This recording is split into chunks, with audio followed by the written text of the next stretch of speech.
Oggi un evento veramente importante, quello che riunisce in un'unica agorà, come io l'ho definita, almeno 6 ordini professionali, ma anche accademici e magistrati, che dialogano su temi trasversali. Un momento veramente significativo che fa capire come il sapere è interdisciplinare e deve essere patrimonio collettivo. Il convegno si è aperto con la Lectio Magistralis dell'architetto Gwendalina Salimei,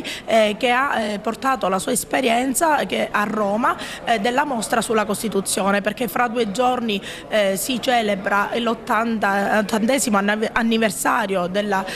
Costituzione della Repubblica Italiana. L'architetto ci ha portato la sua esperienza sulla mostra che appunto celebra la Costituzione italiana, ma celebra anche le donne, il voto delle donne e le madri costituenti, che insieme ai padri costituenti hanno veramente dato alla luce una Costituzione che ancora oggi mantiene la sua validità.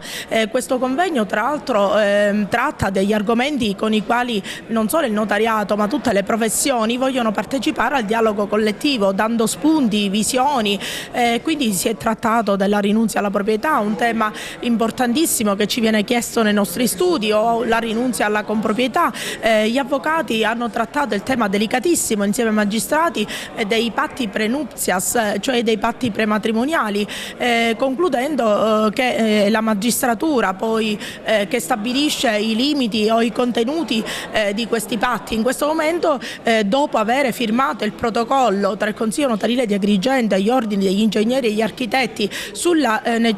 opportunità di allegare agli atti notarili l'attestazione di regolarità urbanistica e catastale, si sta svolgendo una importantissima tavola rotonda sul tema della etica e della legalità nei lavori pubblici. Volevo comunque segnalare che, come è stato detto dall'ingegnere Oreto, che questa firma del protocollo tra i nostri ordini professionali è un unicum nel territorio nazionale, e noi ci auguriamo che dalla piccola Agrigento, piccola ma ricchissima di storia e di cultura millenaria Agrigento, possa propagarsi e trasmettersi una voce che porti a questi protocolli, a questa sinergia fra professioni apparentemente distanti ma che dialogano continuamente ogni giorno negli studi professionali.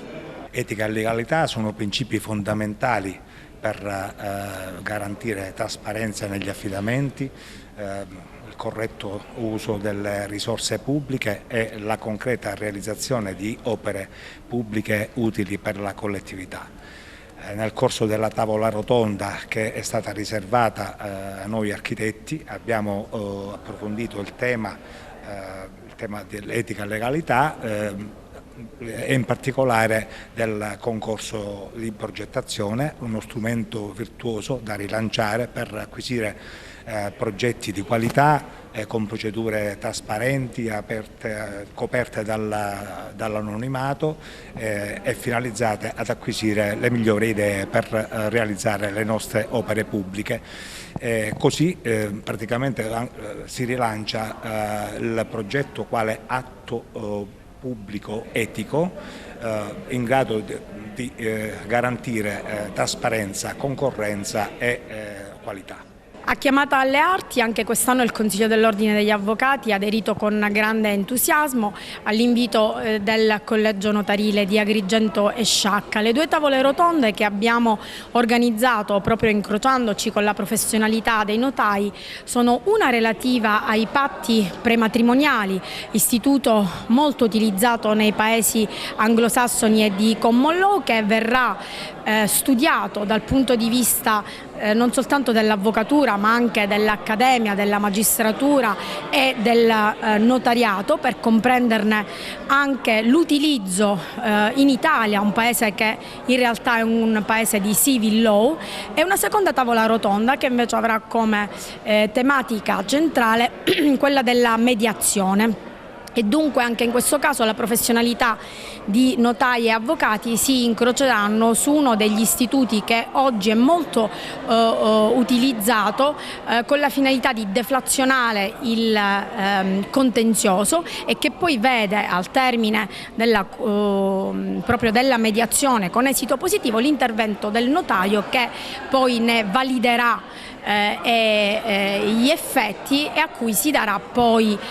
piena esecuzione. Noi affronteremo il tema dell'etica e la legalità nei lavori pubblici, intesa non solo come attività progettuale, ma un'attività anche che si svolge durante l'esecuzione delle opere. E affrontiamo il tema dei lavori pubblici a 360 gradi con Rino Lamendola, che è il nostro vicepresidente del Consiglio Nazionale degli Architetti, e con il dottor Renato Natale, che è stato già sindaco di Casal di Principe, dove il tema affrontato sulla legalità e sui lavori pubblici è stato il suo portabandiera, perché durante quel periodo in quel territorio è riuscito a realizzare tantissime opere nel rispetto delle leggi e delle normative.